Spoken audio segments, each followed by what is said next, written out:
Hola a todos, ¿qué tal? Bienvenidos a un nuevo vídeo de mi canal de psicobiología virtual. Hoy vamos a seguir viendo el examen de junio del 2021. Me habéis estado pidiendo más preguntas, más correcciones, dado que aún no tenéis las notas, así que aquí estoy. Vamos allá. Primera pregunta. Una lesión medular que seccionara la mitad derecha de la médula espinal a nivel torácico provocaría, entre otras cosas, siempre por debajo del nivel de la lesión, A. Una pérdida de toda la sensibilidad procedente del lado contrario del cuerpo. B.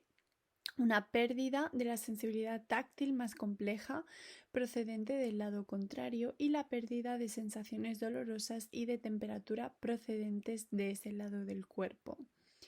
C. Una pérdida de la sensibilidad táctil más compleja procedente de ese lado y la pérdida de las sensaciones dolorosas y de temperatura procedentes del lado contrario. Y por último, D. Una pérdida de toda la sensibilidad procedente de ese lado del cuerpo.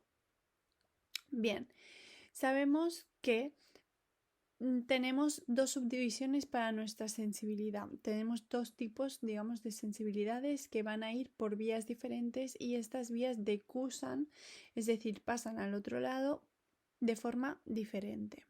Así pues, podríamos descartar ya la opción A y la opción D y nos quedaríamos entre la B y la C.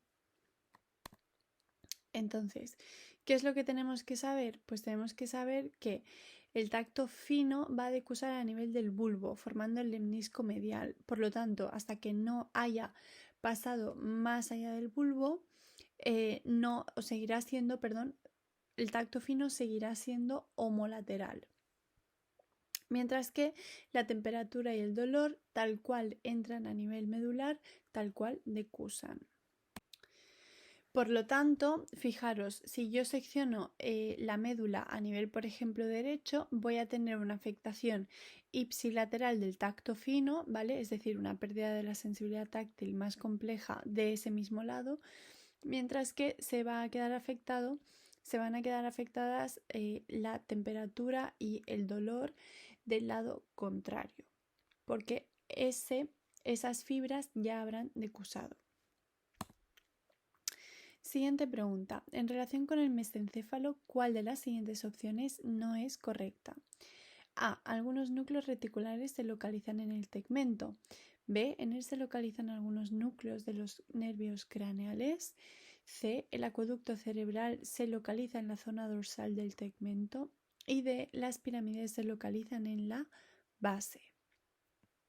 Entonces, aunque esta pregunta pueda parecer complicada, realmente la podíamos sacar con características básicas de la anatomía. Sabemos que las pirámides no se encuentran a nivel mesencefálico, sino que se encuentran a nivel del bulbo.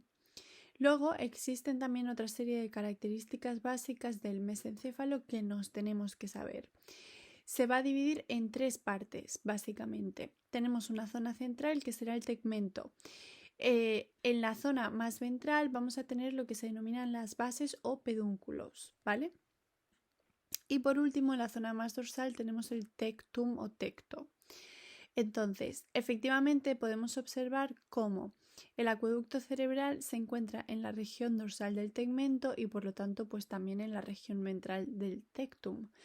Tenemos una serie de núcleos reticulares y también núcleos craneales a nivel del mesencéfalo, por lo tanto la falsa, la correcta en este caso, pues es la de las pirámides no se localizan a nivel de la base porque no hay pirámides en el mesencéfalo.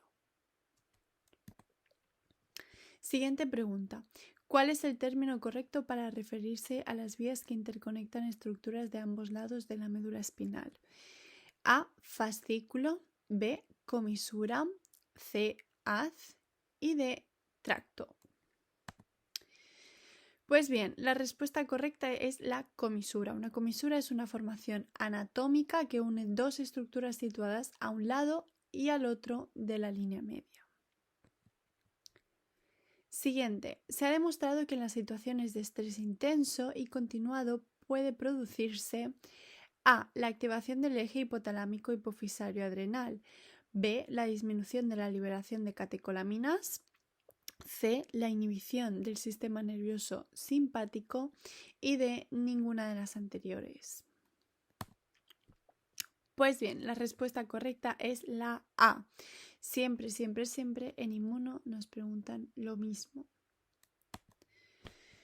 Siguiente. Si en estudios con animales para un mayor conocimiento del desarrollo embrionario se hiciera un trasplante de cresta neural desde una zona craneal a otra caudal, las células trasplantadas migrarían A, siguiendo la vía ventromedial, B, hasta el punto en el que se hubiera alcanzado el límite del tejido trasplantado, C, en cualquier caso si las moléculas de adhesión celular están activadas, y D, siguiendo la vía dorsolateral.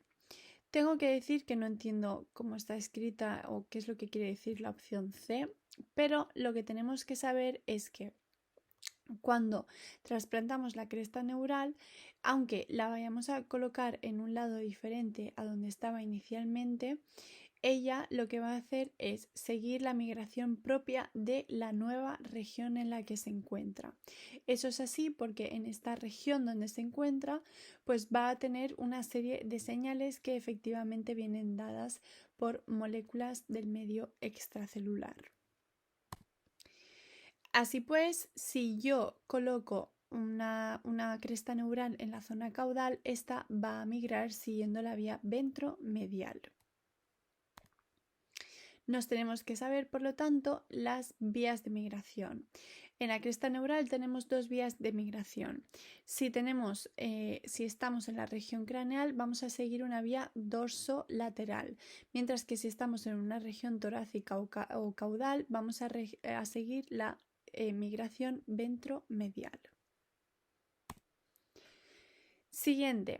Pasado el periodo inicial, cuando avanza la neurogénesis, las futuras neuronas de proyección migran en un primer momento A, de forma aleatoria, B, tangencialmente, C, segregando relina y D, debajo de la placa del techo.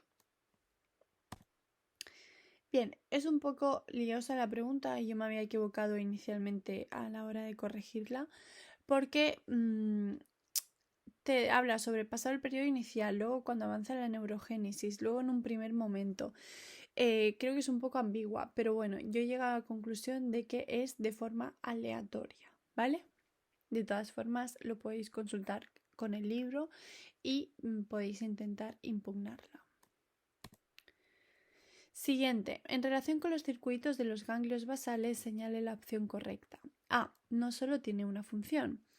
B, participan en la expresión de las emociones. C, están relacionados con la motivación del organismo. Y D, todas son correctas. Pues efectivamente, todas son correctas. Siguiente y última pregunta. Seleccione las parejas de términos que recogen una relación que de modo más general sea verdadera.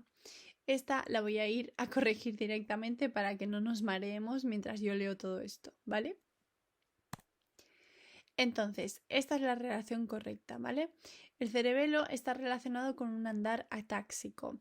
La alteración del núcleo subtalámico está relacionado con una patología que se denomina valismo. Y luego la degradación de la sustancia negra que contiene dopamina va a dar lugar al Parkinson. Así pues, el concepto que deberíamos repasar es el de ataxia. La ataxia se describe en general como una falta del control muscular, que es precisamente la acción que tiene el cerebelo. Y por lo tanto, el individuo va a realizar una serie de movimientos incoordinados y va a caminar de una forma atáxica. Eso quiere decir que básicamente como no tiene equilibrio y no tiene coordinación, lo que necesita para poder mantenerse de pie es aumentar su base de sustentación. O sea, abre las piernas y tiene una marcha como de borracho. Esa es la marcha atáxica. Está relacionada con el cerebelo y a partir de ahora ya no se nos va a olvidar. Así que con eso me despido por hoy, chicos. Espero que os haya gustado este vídeo y que os haya servido un poquito para calmar el ansia. Nos vemos muy pronto en el siguiente.